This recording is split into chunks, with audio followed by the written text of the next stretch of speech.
வணக்கம் தமிழகம். காது மூக்கு தொண்டையில் உண்டாகக்கூடிய உபாதைகளை குறித்த எனது தொடர் நிகழ்ச்சியில் இன்று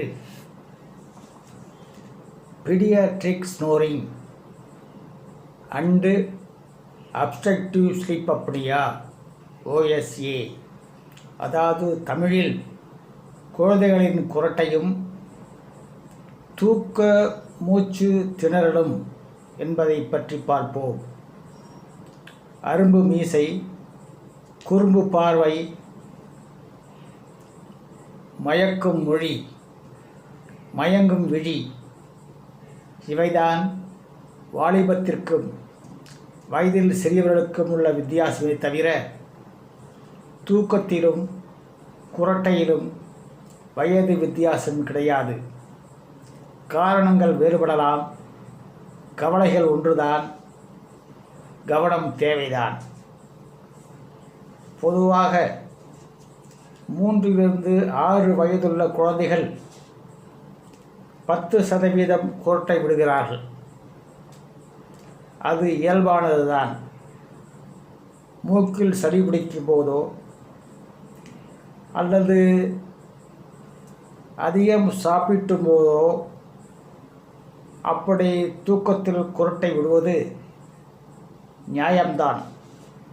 ஆனால் அதில் 1 to 3% குழந்தைகள் அப்ஸ்ட்ரக்டிவ் ஸ்லீப் அப்னியா, அதாவது தூக்க மூக்கு அடைப்பு மூச்சு திணறல் என்ற வியாதியினால் அவதிப்படுகிறார்கள்.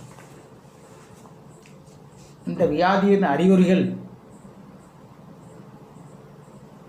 இவைகள்: சிறு குழந்தைகளுக்கு பால் குடிப்பதில் கஷ்டம், சரிவர பால் உண்ணாமை, அல்லது செழித்து கொழு என வளர தவறுதல், ஃபெயிலியர் டு த்ரைவ் ஆகிய காரணங்களாய் இருக்கலாம்.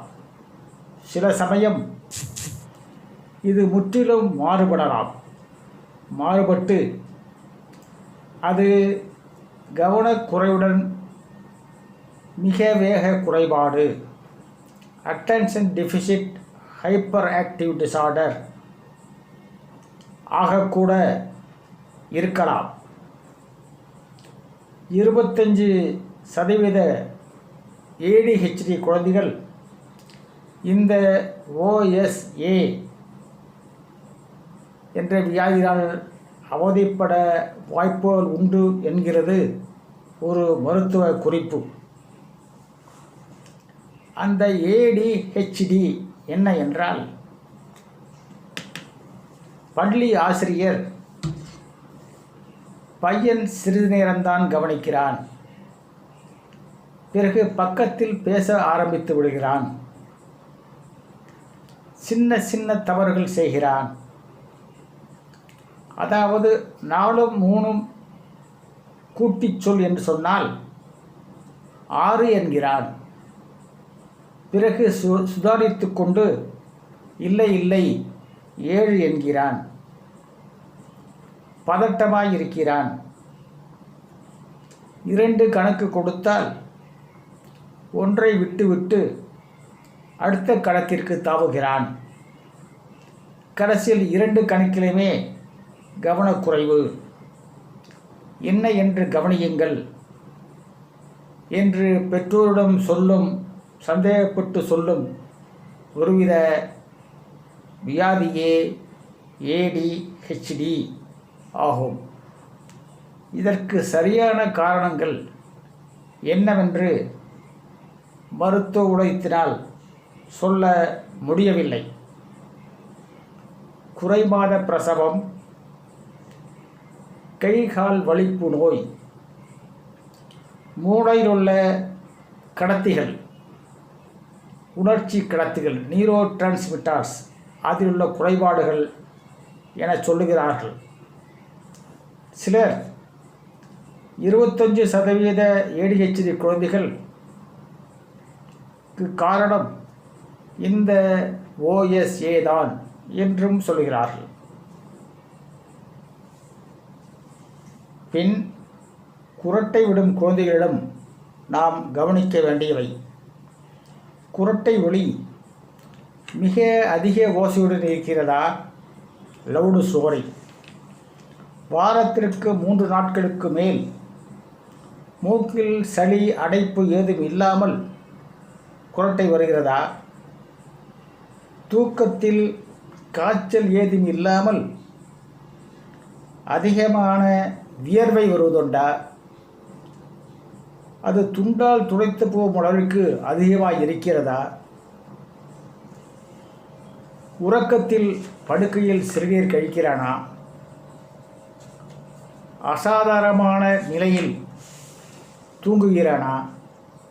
அப்நார்மல் ஸ்லீப்பிங் பொசிஷன், அதாவது தலையை பின்னோக்கி சாய்த்து கொண்டு முழங்கால்களை நெஞ்சு வரையில் வளைத்து படுத்துக்கொள்கிறானா? அல்லது நைட் டெரர், இரவு பயங்கரம் கண்டு அழுகிறானா? அல்லது நைட் மேட்ஸ், உறக்கத்தில் வரும் கொடுங்கனவு கண்டு உணர்கிறானா என்பதையும் நாம் கவனிக்க வேண்டும். மற்றும் அவனுக்கு கொடுக்கப்பட்ட அறையை விட்டு பாதியில் எழுந்திருந்து அண்ணன் அறைக்கு மாறி வந்து படுத்து தூங்குகிறானா? காலையில் அவனை எழுப்புவதற்கு கஷ்டமாக இருக்கிறதா? இன்னும் கொஞ்சம் நேரம் விடுங்கள், நான் தூங்குகிறேன் என்று சொல்கிறானா? இல்லை அப்படியே மீண்டும் எழுந்தால் தலைவலிக்கிறது, தொண்டை காய்ந்து போகிறது என்று குறைகள் சொல்கிறானா என்பதையெல்லாம் நாம் கவனித்து சொல்ல வேண்டும். அப்படி கவனிக்கும் பட்சத்தில் ஒரு காது மூக்கு தொண்டை மருத்துவரை நாம் உடனடியாக காண வேண்டியது அவசியமாகிறது. அவர் உடல் பரிசோதனை மூலம் நாடி துடிப்பு, பிராணவாயு அளப்பான் ஆக்சிமெட்ரி, மிகவும் சில சமயங்களில் ஹோம் ஸ்லீப் ஸ்டடி செய்து பார்ப்பார்.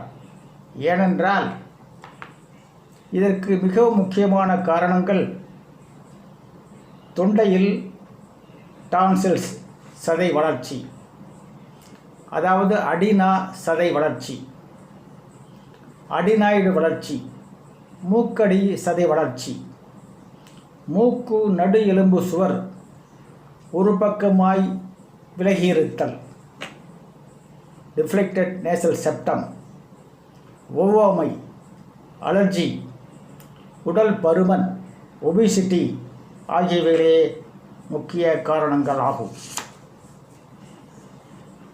எனவே என்னதான் OSA அல்லது ADHD என்று பயமுறுத்தினாலும்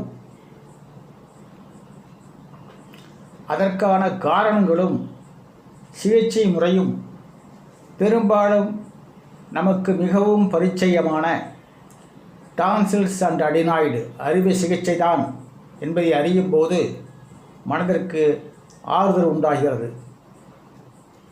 பலகாலம் பழகிய மருத்துவர்தான், அவருக்கும் இது பழக்கமான அறுவை சிகிச்சை தான், பணமும் அதிகமில்லை, இரவு தங்காமல் பகல் நேர அறுவை சிகிச்சையாகவே செய்துவிட்டு வந்துவிடலாம். இங்கும்போது அவரை பார்த்து ஆலோசனை செய்வதில் தயக்கம் என்ன? தயங்கக்கூடாது அல்லவா? எனவே குழந்தைகளின் OSA குறித்து குழப்பம் தேவையில்லை. குடிமொழி போய்விடவில்லை. கவலைப்படாமல் கை தேர்ந்த காது மூக்கு தொண்டை மருத்துவரிடம் காட்டி அதை சரி செய்து கொள்ளலாம் என்று கூறி, பின் மற்றொரு நிகழ்ச்சியில் வேறொரு பொருள் பற்றி பார்ப்போம் என்று கூறி விடைபெறுகிறேன். வருகிறேன். வணக்கம்.